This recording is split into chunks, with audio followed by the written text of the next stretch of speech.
Okay. Um,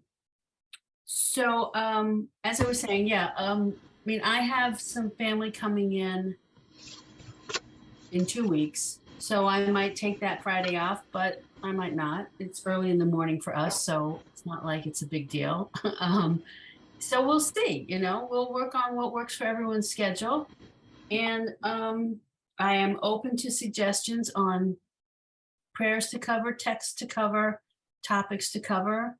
And as I think I said last week, you are all well into advanced beginner. And, if we call you intermediate, we'll come up with something. It doesn't really matter what we call you, right? It's just we're going to keep moving forward. Good morning, Sylvie Ann. Good morning. Good morning. It's a beautiful day. It looks like it. Heat has broken. Yeah. Thank goodness. Wonderful. So you're on your screen porch, it looks like. I am indeed. Very nice. Well, I hope we hear some bird song at some point. It's a nice way to infuse our class. All right, ladies. So we're gonna, I know Audrey's coming, but since she already read this, I can tell you about it because she sent me a link. So Audrey sent me a very interesting link, a article in Moment Magazine. Excuse me one second. Dry throat. Good morning, Marlene. Good morning, ladies. Rachel. So there was an interesting article in Moment Magazine that was referring to an article in the New York Times from the beginning of the month about whether or not, here, I'll read you the, perhaps the headline. In Israel, a biblical tongue meets gender politics. A linguistic revolution is underway in the quest for more gender-inclusive language for Hebrew, whose modern form adopted grammatical norms from 3,000 years ago. Not everybody is on board. This is not surprising. But this is something we haven't talked about as part of your learning and understanding of the Jewish language or the Hebrew language, that all nouns in Hebrew are either feminine or masculine. That's just how I learned the language. I didn't used to think much about it, except that it was a little more complicated than English was. So whether or not the noun is masculine or feminine impacts the form of the verb that you use with it, right? Whether it's and the plural of it, does it become plural in the masculine form with im, or does it come plural in the feminine form with ot? And you all, I'm sure, are aware of the difference. So we say a bar mitzvah or a bat mitzvah. We say we are the son of so-and-so or the daughter of so-and-so. So gender is baked into the language. And apparently, they're trying to make a few changes with that. And of course, they are running into strong opinions and opposition, of course. But some of the interesting ones, and one that I thought I won't get into a lot of it. It's over my head too, honestly. But the phrase that you hear, if you're being called up for an aliyah, at least what you used to hear, Yamod, and then they'd say the man's name, or they'd say Ta'amod, and then they say the woman's name who's being called up. Ya'amod, Ta'amod just means please stand, please rise. I always thought of it as hither, come my way, But so now apparently there are those using the phrase na la'amod, which is more gender neutral. And again, I was saying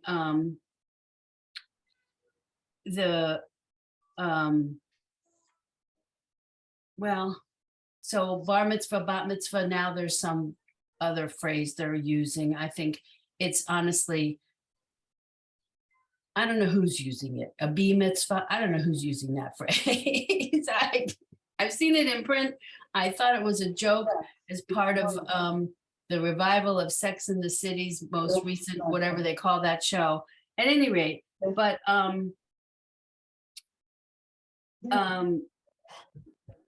it's just, I don't know how far this, I assume this will keep going, but you know, there are those who are trying to cover everything. So they're kind of like we see sometimes in English text where we do a him, her, he, she, you know, to try and include everything. That's far more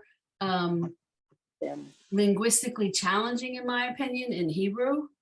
And they point that out in one of these articles. So it's very interesting. I will share the link when I send my summary after class, and y'all can read it on your own.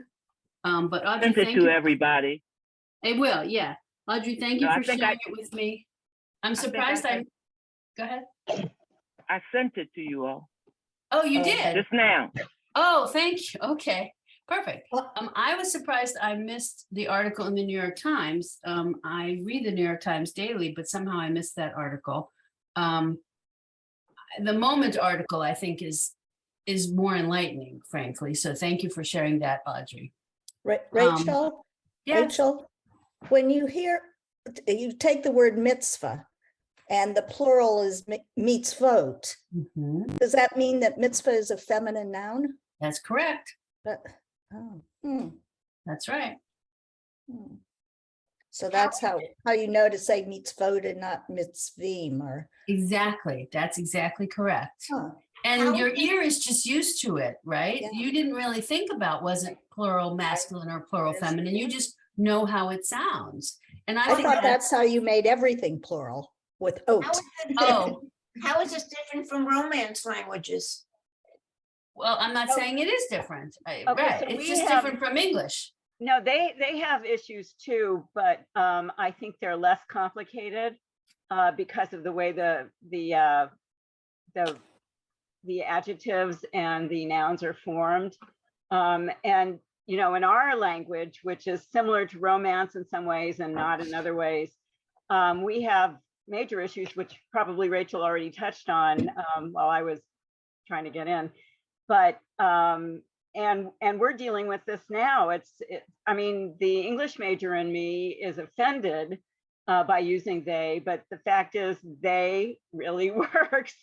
But it also is going to make it's going to make it as vague as you has been for generations. So I don't know how things are going to end up. Nouns in French are either masculine or feminine for nouns. Yeah. There are very few anything in the neuter category. And same thing with the adjectives that go along with it and the plurals. So Right. I don't see that big a difference between the Hebrew approach and say the French or Spanish approach. Spanish is similar to, it's a cognate. Right. Spanish is the same thing, but I mean, that's where Latinx came from. They're trying not to say Latinos or Latinos y Latinas. You know, every language that has some aspect of gender identification is probably going to have to change. But I think, at least in this country and in my generation, it's just interesting to watch the reasons why we're having to deal with this. In the 70s, let's see, when did Ms. magazine, the term Ms. goes back way further than the 70s, but the magazine— 72 or 71, I think the magazine came out. Yeah, and I have all the copies of Ms. from back then, except for the preview issue, which I'm going to donate to some kind of a museum at some point. But anyway, because I was working for the first feminist book club and maybe the only feminist book club that ever existed. So, and that was in Los Angeles, but as a UCLA student. But anyway, but now I know so many people whose kids are not just gender fluid, they're actually trans. And, you know, I have cousins, I have that our cousin's kid has changed sexes or is in the process to some degree. So we're facing this now. And there was a Pew study that came out not that long ago, I have it somewhere, that talked about the high percentage of people in their 20s who identify as being non-binary or trans. So, you know, we're going to have to figure out how to deal with this. And it's just not going to be easy. And I probably won't be around when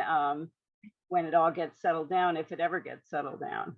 So, Well, I think at least Ms. has become so universal that it's on one of those checkoff boxes. that, you exactly. know, here's On government what I want to be forms. called. You know Yeah. it's universal when it's on a government form because it takes them forever to update their form. Right, and I never took my husband's name, and so I've been Ms., and I was glad to see it for the 36, 37 years that I'm married, that there was a Ms. box.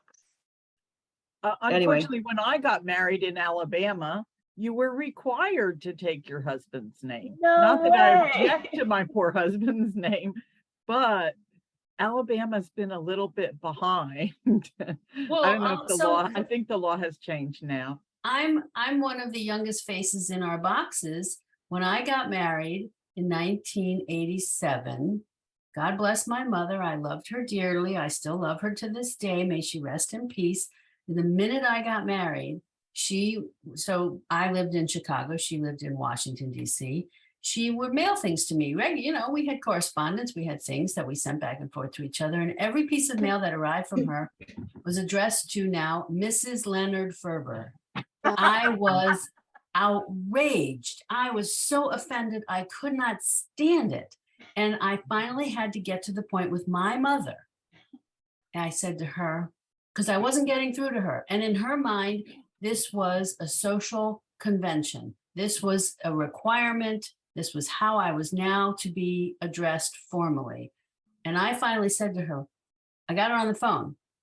Hello, this is your youngest child. Do you recall what you named me way back when? What was the name you gave this lovely young daughter you brought into the world? Okay, that name hasn't changed. And if you don't stop addressing me as this Leonard person, I will stop talking to you. You must not do that ever again. I just couldn't handle it. It's like, how dare you? That was not the name you gave me. I will never become a Mrs. Leonard. That is not who I am. So I remember that all the credit cards that I was issued Ah. back in those years always said Mrs. Allen Locks. Like Lenore could not have credit. right, No. right. Many women did not have their own credit. Many Right. women did not have their own credit cards.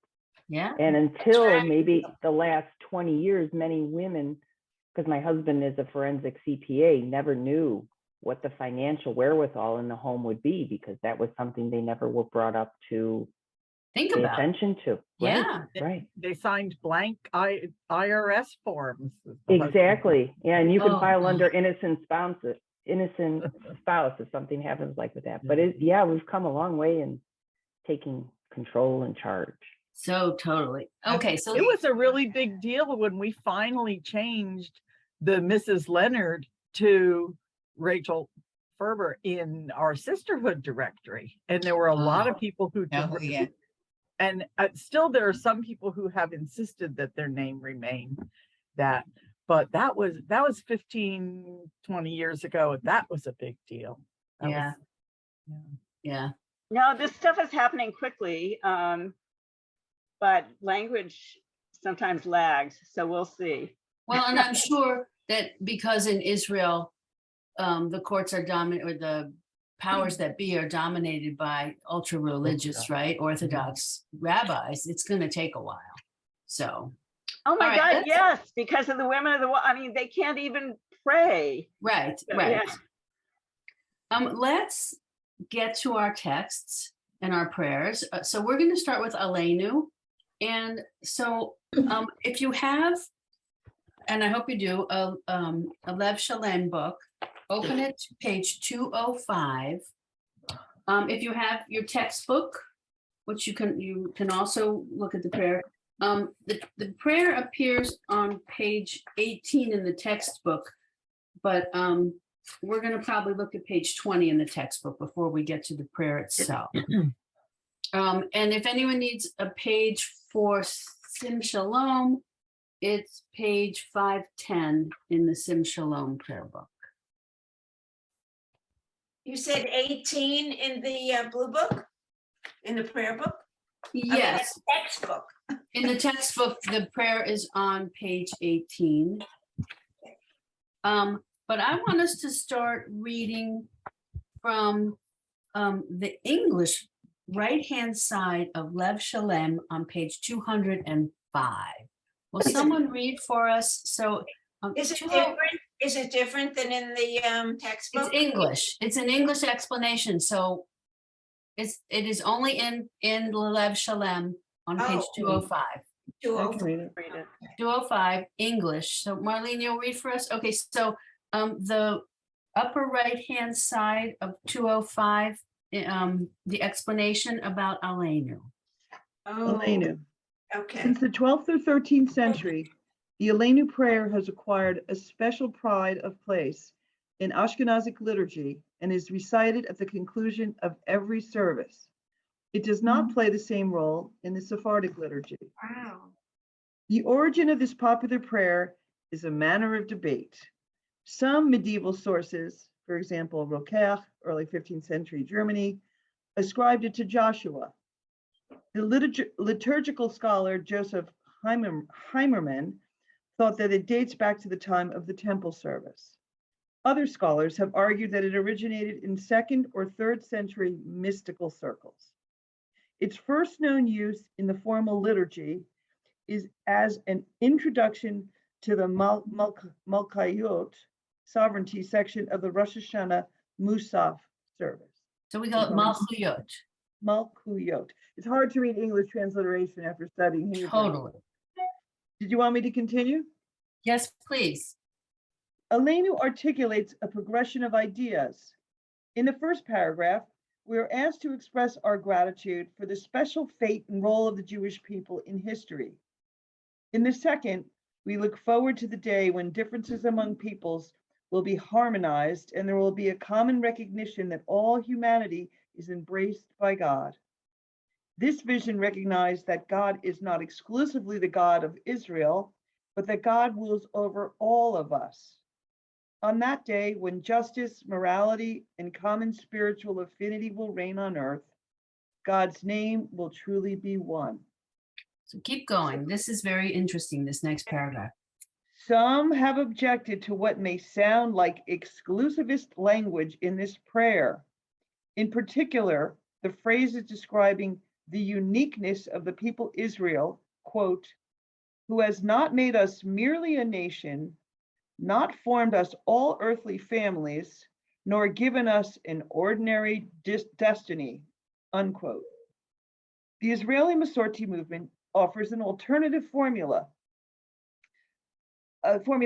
quoting Micah 4:5.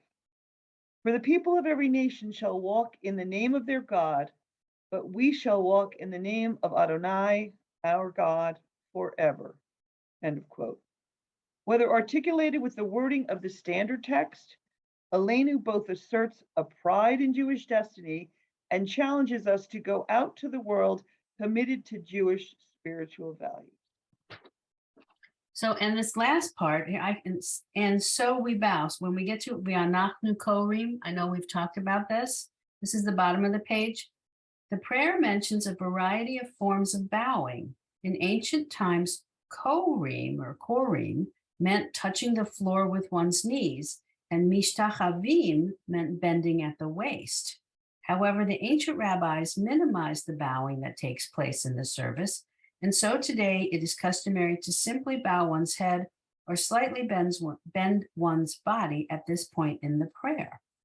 So I know we've talked about Aleinu before, and in fact, I also remember talking to you about for Yom Kippur, that at my shul, certainly, and probably a lot of other conservative synagogues, when the chazan or who's ever chanting does the Aleinu, he actually does it more in the parts they're talking about, and he gets his knees all the way down to the floor, and he doesn't want his feet to come apart, and so he does this little hopping. I remember as a child, there would be two gentlemen next to the chazan to help him get back up so his feet did not come apart. I've seen it done many different ways. I've never heard this notion that just bowing the head. Everyone I know bends the knees and moves forward. Right. But I was reading this going, wow, that's very progressive what they're saying in this book. But now, if we take a look over to our textbook, the Ein Eloheinu book, which we know was written decades before the Red Lev Shalem book. So I'm looking at page 20 in our textbook. He says, Aleinu consists of two parts. The first part, beginning with the words Aleinu l'shabeach, makes an assertion. The second part, beginning with the words Al kol nikaveh, expresses hope. Then he goes into prayer poetry, which we've been talking about just a little bit. So previously, when we did Ein Eloheinu, it uses the poetic device of an acrostic. Aleinu is the device of parallelism, which occurs very often in the Bible, right? Biblical parallelism, and creates a rhythm of great solemnity. Each stanza of Aleinu consists of two parallel phrases, the A and the B. Phrase B expands and intensifies the imagery and the impact of the phrase before it. So, and then he talks about the form of words, sort of. So in Ein Eloheinu, we had the words Moshienu, Malkeinu, Adonenu, Eloheinu, all of them ending in nu, right? In Aleinu, we encounter Aleinu, Asanu, Shamanu, Chelkenu, Goralenu. So the suffix nu obviously is the connector in all of these, right? Both prayers. And he points out that the nu suffix occurs with a great frequency in the prayer book. The sound of nu permeates the atmosphere of the prayer book and the synagogue. It is more than a point of grammar. It is a Jewish, ethnic, and ethical message. It is one of the great assertions of our mutual interdependence. The life, the faith, the prayers, and the hopes of the individual Jew are intertwined with those of the community. So nu is like our, okay? As Jews speak more frequently of our God, Eloheinu, than of my God, Jewish prayer takes place mostly between the Jewish community and God. So I thought this was worth focusing on, and especially, we're focusing more on the formation of the words now that we're going through them, these prayers for, the umpteenth time. So I wanted to take a moment and talk about that. May I go back to the And bowing? Yes, I- Barbara. I know that the two men or congregants I've never seen women do it. Congregants come up and help the Hazan stand up again. When we put our feet together, we're trying to, in the Amida, we're trying to make sure we look like an angel, or because angels only have one leg. Does the same thing, is it the same reason that he's keeping his feet together in Aleinu? Because it's coming from angels and... Excuse me. I've always wondered why we had to keep our feet together, and I've never been given a definitive answer. Does anyone, Marlene, do you have an answer? Did anybody Google it? It might, No, I've been told, or I've been it's taught not a whatever, joke, really, yeah. that it is because of the one-legged angel, and that's why Okay. we keep our feet together. But I wondered if this is the same motivation or the same reason. Well, Is I this supposed to assume- be an angel giving this? Well, so I'll go back to what you're saying that, so let me back up. So I was taught that before you start the Amidah, you take one or two steps back, and then you take it. Okay, three. Okay, three steps back, and then you take a step forward. And the idea is that you're leaving the space you were in and you're entering into this new space. You're preparing yourself for the solemnity of the 18 prayers you're about to say for the Amidah. And I was taught that I didn't have to glue my feet together. It was just getting my head in a space for what I was about to be doing. So that's why I was saying I wasn't I wasn't taught that I had to glue my feet together. I was taught that I had to create a space and I should stay in that space until I completed the Amida. Does someone have a different answer? The Google result says it's the angels. Oh, I believe that. I have no doubt that that is another answer for sure. So I'm way behind all of you guys. So how do we know, where does it say that angels have only one leg? In Google. I'm sure it's before that.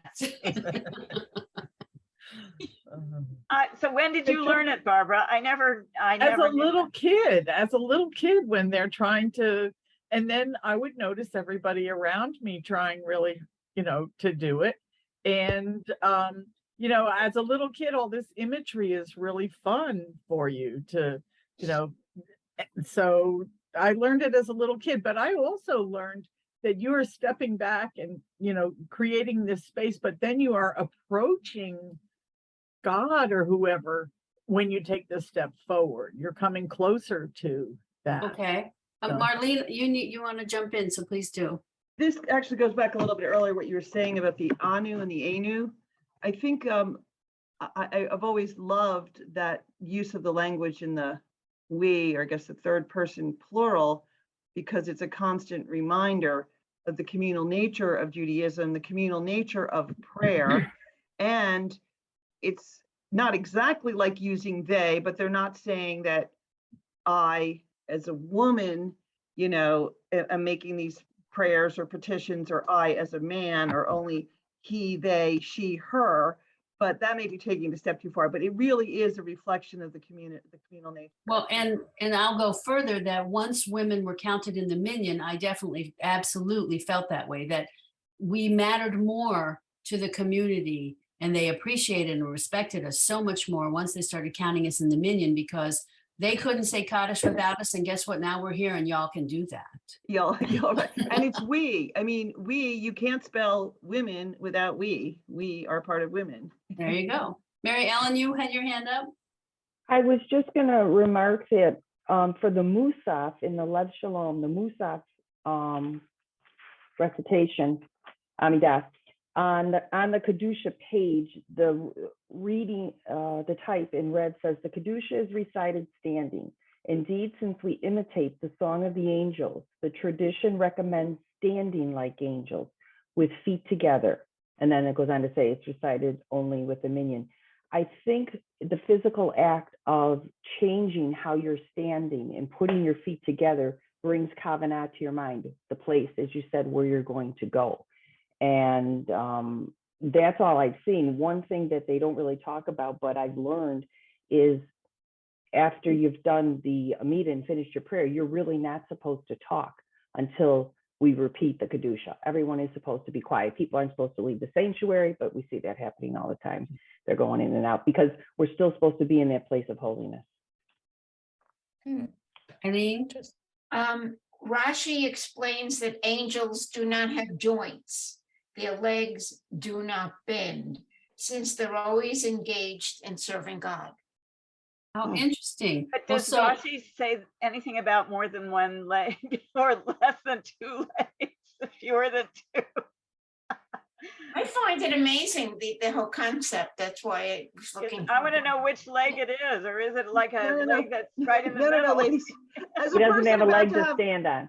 As about to have knee replacement surgery, if you're not going to bend them anyway, it doesn't really matter if you have one or two, because you're just going to be a straight thing, or you're going to be flying if you have angel's wings. Thank you, Eileen. I'm sorry about the upcoming surgery, but I hope it helps. You Marley. learn so much. All right, so I think this has been very interesting, and perhaps we'll get more information on this. I might actually do a little research of my own. But let's get into Aleinu, okay? You could So- write a whole- Rachel, you could write a whole paper on this, I think. Yes, I'm not inclined to do that, thank you. But you were right. Eileen, you could write a whole paper on it. Okay. One could. So Do you want to hear it sung before you start reading? Did anyone listen? Don't answer this, but I sent you the video, so you could have listened ahead of class. I hope some of you may have, although I imagine all of you are familiar.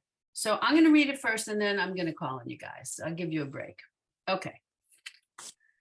Aleinu lishabeach la'adon hakol, latet gedula liotzer bereshit, shelo asanu kagoye ha'aratzot, velo samanu kamish pechot ha'adama, shelo sam chelkenu kahem, v'goralenu kachol hamonam, va'anachnu korim umishtachavim umodim, lifnei melech malchei hamlachim hakadosh baruch hu, shehu noteh shamayim v'yotzed aretz, umoshav yikaro bashamayim mima'al,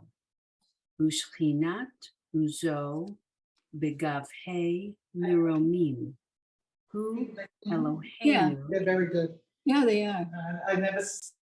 ein od, emet malkeinu efes zulato, kakatuv b'torato, v'yadata hayom v'hashevota el livavecha, ki Adonai hu ha'elohim bashamayim mima'al v'al ha'aretz mitachat ein od. All right, we'll stop right there, even though the prayer continues, but that's okay. Rachel, can I interrupt? Sorry, I'm late. What are you on? We're doing Aleinu, either page 205 in Lev Shalem. I'm in here. In that book, it's on page 18. Okay, thank you. You're welcome. But on page 18, it doesn't, where does it complete? It doesn't go as far as I went. Oh, Hold on. You know, it's an older, I didn't check how far it went. I thought you went further and I couldn't find the other one. Okay, so that is a problem. He doesn't do the entire prayer. Goes up to He- 10.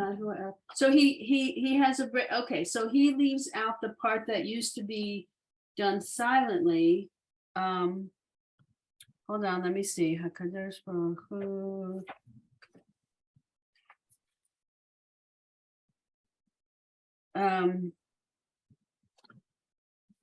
Line 11 through 18. Interesting.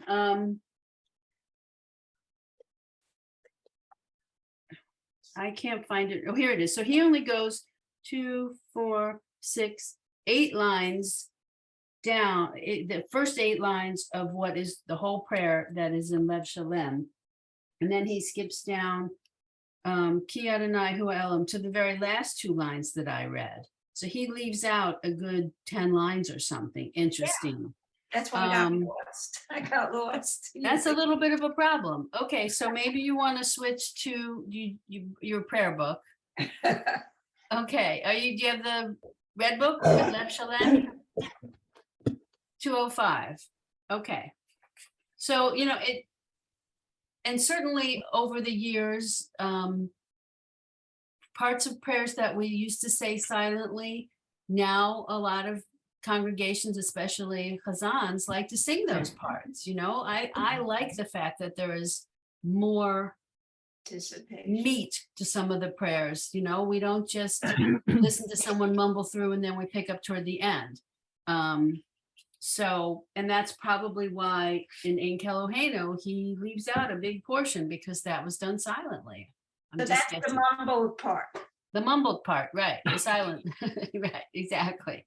Okay, so let's read together. Let's give you guys a chance to practice your hearing. Okay, so I'm going to start in my upper right corner. Mary Ellen, you happen to be there now. You didn't used to be there, but as Marcia joined, you moved around. Thank you, Marcia. So, will you read the first 2 lines, please? Aleinu l'shabeach la'adon hakol, latate gedula leotzer bereshit. That was beautiful. Thank you. That's Lenore, all will I you- know. You're going to learn the rest if you keep listening. Lenore, will you read the next two lines?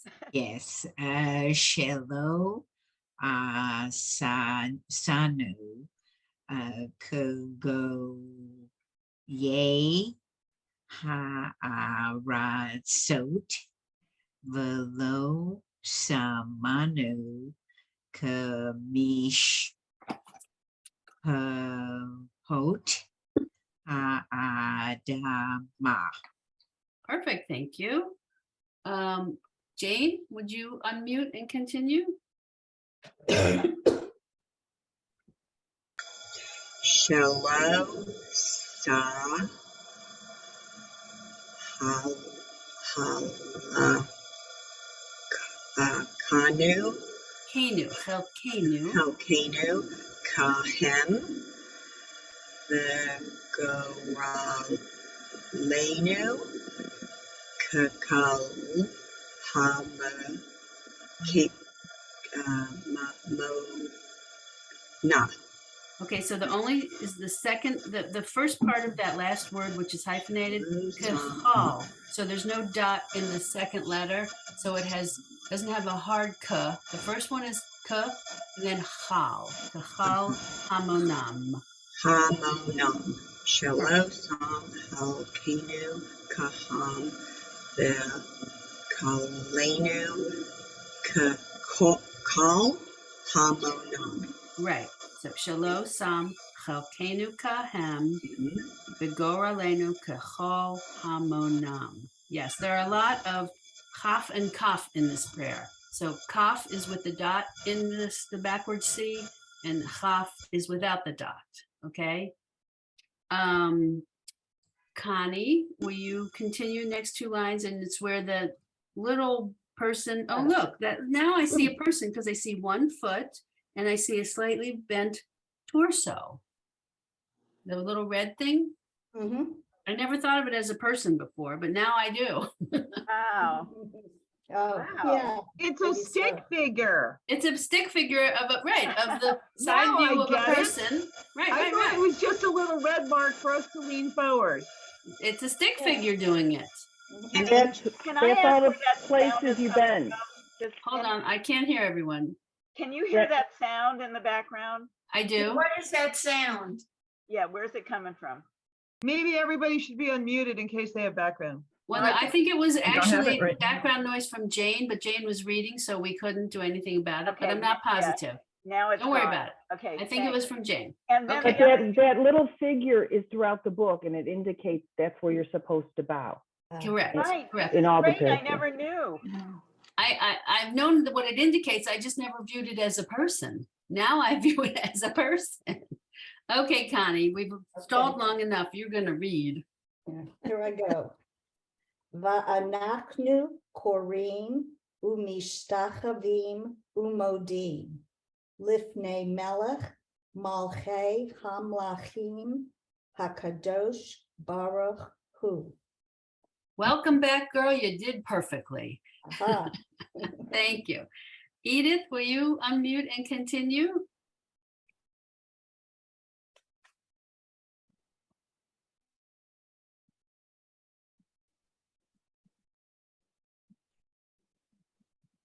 She's not mute. She's still muted.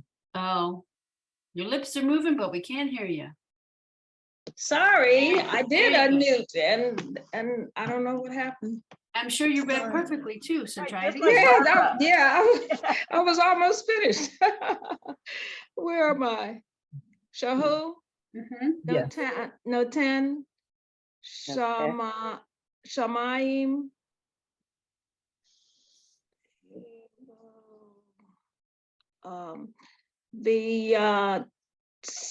The same, Yosed. is that an S?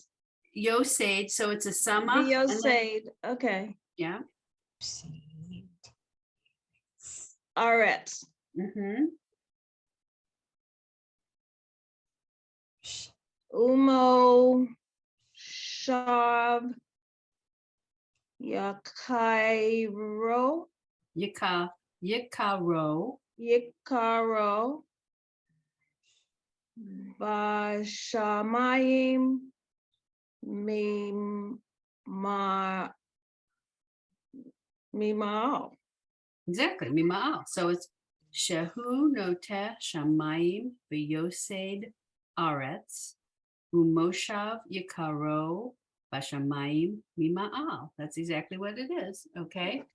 Thank you. Geraldine, will you continue? You have to unmute though. You don't have to, you can pass if you like, whatever you want, but you have to unmute and tell me. Okay, so this was a very lie that I didn't want to do, but however, I'm here. Okay. Oh Lordy. Okay. Okay, so you might have to get me started. Ushchinat, Yeah, there you go. Ushkinat, Uzo, Vegav, no, Vegavhe, Meromi. yes. Ooh,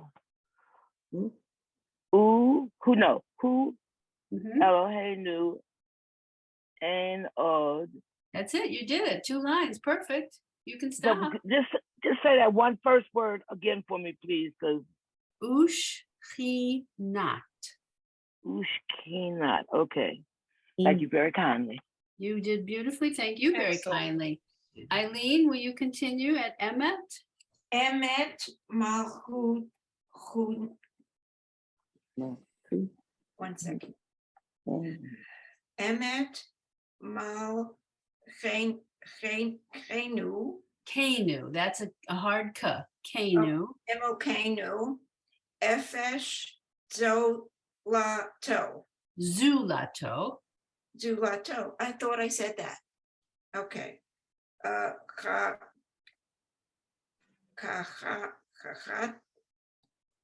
Tov. Tuv. So the dot in the middle is U. Kakatuv. Kakatuv. Batorato. Perfect. There you go. Kakatuv batorato. Okay. Audrey, we're down to you. You're in the lower corner. Okay. Vayada. What do I do with that? Yada ta. Yep. Yadata. So what is that? Is that really silent? I mean, what The is ayin. The Yeah. ayin is entirely silent. So why is there a vowel underneath it? It just tells, I can't explain how come it's spelled that way. Okay. Thank you. Hayom v'hashevot vota Vota. el lavavecha. Levavecha, yes. Ki Adonai hu ha Elohim bashamayim mima'al. Mima'al, exactly. So I'll read it back. You did nicely. Vayadata hayom v'hashevota el levavecha ki Adonai hu ha-Elohim bashamayim mima'al. And the last line on this page, Marlene, will you read? Sure. Vial haaretz, mita hat ein od. Thank you. All right. So I'm just curious. So do most of your synagogues, when you do this prayer, sing this entire first page that we just read through? Yes. I have had most of yours saying yes. Okay. No, we Audrey's don't. saying absolutely not. Okay. We don't. You don't, Connie? No. Oh, okay. Could Which we is why for me, this is so unfamiliar. Yeah. Yeah, I get it. That's why I was asking. Okay, so you guys do it more the old fashioned way where you probably stop After we lift up. Baruch Hu. Can we sing it now? Yes, we're gonna sing it. But can I ask one thing? When the It was- woman was doing it, I can't remember which word it was, but it was a word that began with a vav with a shva underneath it, and she would pronounce it like a V, not a V. And I think It again, might when be for we sing- singing purposes to hold right, your when we nose or sing something. things, sometimes we take certain liberties. I will tell you that we definitely, when we sing this prayer, we put the emphasis on certain syllables. That is not how I would read it, right? But that's how they sing it. I found it And- harder to read than to sing. Me That's too. because you're used to singing it rather than reading it. Exactly. And your brain is very used to hearing the words according to how you sing them. But if you were to take that melody away and purely read, It's I've just showed you how to read it according to just what the letters with the vowels are telling us they should be. It's much Okay. harder. It's much Well, harder. to read. it's just different, okay? All right, so if everybody mutes, I can mute you all actually. Well, can I? I'll do it. It's here somewhere. I can do it. Anyway, okay. I will sing. I mean, I can play the recording of the rabbi singing it, but I'll just sing it. It's just as easy, honestly. And Geraldine can tell me that I did fine. Thank you. Okay, so I'll start at the top and I'll try to go slowly. Aleinu l'shabeach ladon hakol, latet gedula liotzer breshit, shelo asanu kagoye ha'aratzot, velo samanu. Someone's not muted. Who's not muted besides me? I'm sorry. Well, I can't find it. Velo samanu kamishpachot ha'adama, shelo sam chelkenu kahem, v'goralenu kechol hamonam, va'anachnu korim umishtachavim umodim lifnei melech malchei hamlachim HaKadosh Baruch Hu, Shehu Notei Shamayim V'Yosei Haaretz, Umoshav Yikaro B'Shamayim Mima'al, U'Shchinatu Zo, B'Gavhei Meromim, Hu Eloheinu Einod, Emet Malkeinu Efes Zulato, Kakatu B'Torato, V'yadata Hayom, V'hashevota Elevavecha, Ki Adonai Hu HaElohim, B'Shamayim Mima'al, V'yal Charetz, Mitachat Ein Od. Now that's not the end of the prayer. Thank you so much. I tried to stay on key. Well done. Well done. Thank you so much. Well done. So as I was saying, the prayer goes on, and this is where Rabbi Golinkin talks about the Al Nekaveh. This is the second half of the prayer. In the days that come, that we await Adonai. We don't really have time. Well, maybe I'll read it to you guys, if that's okay. So this is page 206 in Lev Shalem. And it's interesting how he talks about it, Rabbi Golinkin, I refer to him.